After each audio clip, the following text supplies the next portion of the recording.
Hey friends, today we're going to talk about flares, flare-ups, and your flare management plan. So to begin with, flares are when our disease activity increases. To say it in an easy way, it's when you begin to feel like extra shit, right? Something's going on with your body, you feel terrible, and you don't know exactly what. Now, someone gave me this the other day, and let me read to you the back because it pertains to flare. It says, just pushing through lupus flares is no way to live. Repeated flares may cause more damage than you know, including permanent damage to your organs. 1 in 2 people with lupus may experience irreversible organ damage within 5 years of diagnosis. So we want to be able to deepen our knowledge of flares before they get too bad, because we know that if we are aware our body's going into a flare, we can hopefully stop that flare before it gets too bad, lessen our symptoms, and overall begin to make lupus more manageable as it goes on. The most common symptoms of a lupus flare. Let me read from my trusty book, how weird to quote myself. All right, the most common symptoms of a flare include painful joints that may or may not be swollen, fatigue that transforms into extreme exhaustion, brain fog, mouth or nose sores, fever that's not due to an infection, hair loss, or new or worsening rash. So that is just when your disease activity gets higher, you are feeling extra bad. And if you do what you need to do within those few days and you're still not feeling better, that's why I always recommend getting hold of your rheumatologist. They want you to call or go on the portal and let them know what's going on. There are a few things that you need to be aware of that are warning signs or watch out if you see these symptoms. Here's a few of these symptoms that come up. They should not be ignored. They most likely warrant a trip to the ED. So numbness on one side of the face or body, sudden chest pain or shortness of breath, pain, swelling, or possible redness in the calf area, weakness in an arm, a leg, or side of the face, like the worst headache ever, not a normal one. Certainly if you have nausea or fever, confusion, numbness with that. Almost done, a few more. Severe stomach pain combined with other symptoms like fever, nausea, vomiting, or blood in our stool, blurred vision with or without a headache, and then finally swelling of the ankles, foamy urine, changes to the urine. All of these are showing you a sign of a lupus nephritis attack. Keep moving from the sun. So you want to stay on top of your symptoms. You want to stay on top of your pain before it gets too bad and symptoms begin to overtake and some damage can be done to your organs. Makes sense, right? And when you do that, you come up with a plan for ways to manage what arises and also what you're going to plan for in the future. So you're kind of thinking ahead while dealing with the immediate concerns. And that gives you some confidence because you know that going in the future, when a flare does come up, you already know what you're going to do. You've outlined the steps, and so it makes it more confident and more comfortable for you going forward. And I should also say it's really, really important to make a plan when you are not in a flare, because when you're in a flare, you're feeling angst, you're feeling sadness, you're sometimes feeling frustration or exhaustion. And that doesn't mean that you won't get the help you need, but it means that you aren't always as able to give that emotional energy to ask for the help. So always plan when you're feeling, dare I say, good. Okay, step 1, identify triggers for your flares because they can sneak up on you when you're not aware. Feels like a little rhyme and realism right there. So some common reasons why a flare may come on. First one is stress. You ever heard of that thing? It happens quite a lot. Sun exposure, exhaustion, a stop or changing of medication. Did I say sun exposure? Dang, this brain fog in lupus is serious. What other one am I missing? Stopping or starting a new medication. Now, about 2.5 weeks ago, I was in a car accident. Someone hit me from behind. Ended up in the ER for several hours, and my neck is feeling some pain now, and my lupus is feeling quite moody as a result of being in that accident. And it's not surprising because there's stress of an accident.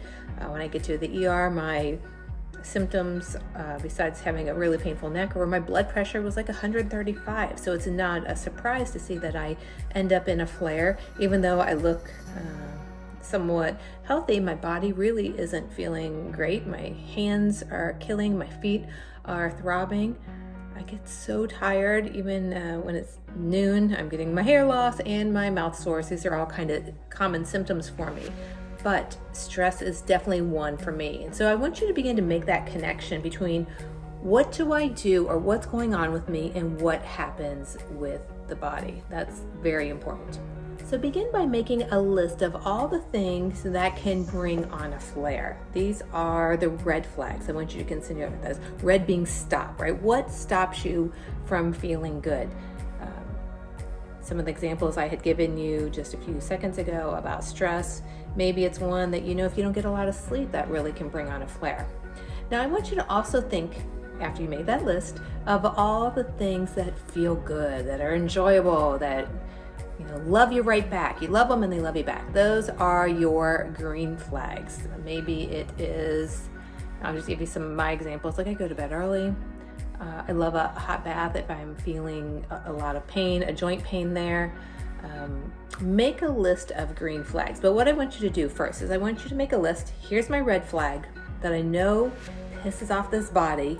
And here's what a green flag is that can bring it down. For example, let's say you know that work definitely is one of your red flags when you have big deadlines, because when you have that deadline, you work all throughout lunch. You're eating your lunch in front of the computer. You don't take a lot of breaks. And at the end of the day, you work longer than you expected, and then you lay on the couch like a zombie, right? I understand that. So that's your red flag.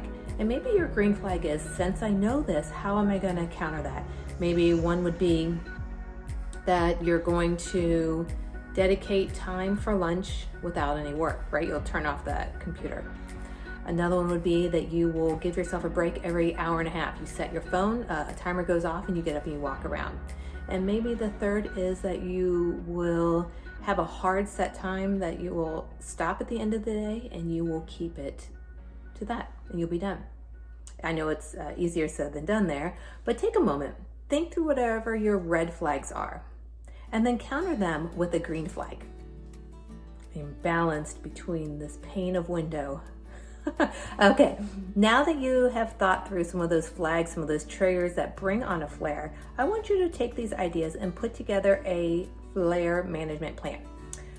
Okay, I'm gonna ask you some questions that I wrote down. 1, what helps you when you're in a flare? A heating pad, I mentioned before, a bath, calling a friend, taking ibuprofen as soon as you can, maybe some things there. Number 2, what is something that feels really good to you that you know is good for you as well? You're like a K-drama person, a K-pop person. Maybe you just love getting flowers. Maybe you just love, how do those love you back? They make you happy, so I'm gonna give you that one. Maybe you just really enjoy drinking iced tea. Whatever it is, make a list of those things. And then the third thing is, what totally doesn't help you? Extra sugar? Darn. Not exercising, binging on TikToks, get a little guilty of that one, maybe drinking caffeine too late in the day. So make a list of all your things. So you've got some loves, you've got some help, and then when you're done, I want you to take these ideas, your green flags, the things that you love, the things that you know you should avoid, and come up with 10 items on your list. This is going to be your flare management plan. So when you start to go into a flare or you're feeling something that's going on, you can look over this list and see what works for you. Like I will give you, I wrote down 4 of the first 4 things that I do. The first one for me is when I notice a symptom that's going on, I have promised myself that I'm just going to be very curious as to my habits, right? Have I been doing the things that I know are important to me every single day? Like for me, it is getting outside in the sun early in the morning. I walk my dog, and that's how I do it. I also do it in the evening. Another thing that I like to do is make sure that I get enough vegetables. That's big for me. Second thing on my list is that I make sure I go to bed early when I start to get into a flare. The third thing is I turn off my phone and leave it in the kitchen at 8 o'clock. So I'm not tempted to go on there and scroll and be mindless. Instead, I really want to be present throughout my evening. And the fourth thing I do is that I amp up my water. I think water is really important. It's one of those things that often slip when I get busy and I don't focus on that. So when you come up with 10 steps, what I would encourage you to do is not just think them in your head, write them down, share them with your support team. If you live with someone, share them with that person so they can help you when things get bad. They know how to support you when these times get challenging. And then I'm going to leave you with 3 tips when it comes to managing a flare. First is to prioritize what is truly important. Get out your schedule, cancel everything that is just not essential. I mean, you got to keep working, right? You have that health insurance and all those other things. And maybe it's not work. Maybe you need to take time off work. Tell your friends what's going on and make a plan to recover. The second thing is to lean on your support team. You don't have to go and talk over and over about what's going on in your body, but simply as a way to share a conversation, nurture a relationship, get some laughs out there, get a little love. And the last thing, what's the last thing? The last one I like. I like to encourage you to get a change in your environment, right? When I sit at home where I work, I see similar things all the way around. So my brain doesn't have to process, oh, that's a window, let's look at our wall. That's not needed. And so that really intensifies the pain that I feel. So when I'm feeling extra crappy, extra shitty, I make sure to get dressed and go out somewhere. And then the brain has less of a focus on me and how terrible I'm feeling because it's processing the people around me or the things, the new sights and the new sounds. And so that's the tip I give to you as well. Even though it's hard, get yourself dressed, get on them sweats, and get out of the house just for a little bit if you can. Okay, we talked about a flare, how to manage that flare. But what I want to know from you is that you probably have some awesome tips that I didn't cover or things that are really helpful for you when you're in a flare, in your flare plan. So please drop it in the comments. How do we do it? Drop it in the comments below. Continue to follow me, subscribe if you haven't subscribed, because that's what you're supposed to do when you're on YouTube. Guess that's what you're supposed to say. Okay, goodbye, my lupus friends. Good to see you. Take care.